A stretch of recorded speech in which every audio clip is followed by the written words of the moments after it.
Fener nədir uşaqlar? Fener nədir? Fənə də az. Fare. Nənəm adam dedi ki, farəni yandır. O qabağı kənd evlərində tayta gedirik, uzaq idi. O uzaq olurdu. Fane nə idi o yazdıqları? Nə idi? Pəncərəyə nə deyirsən sən? Pəncərə.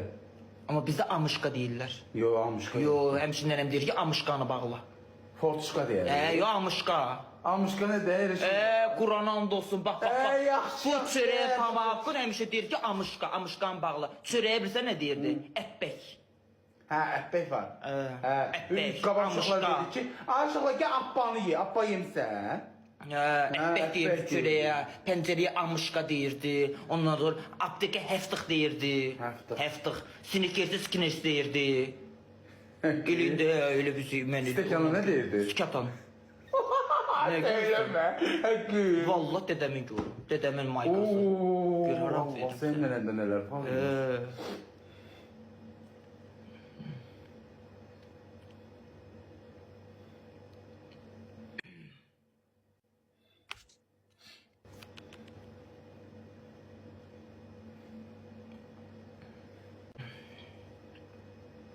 Səlim çox sağ ol.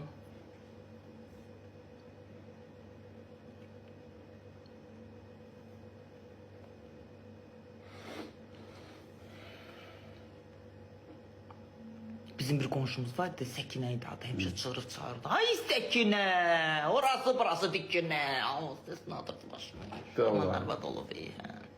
Qoşalıb indi yə kimi görmürəm. 10 ildir satdı.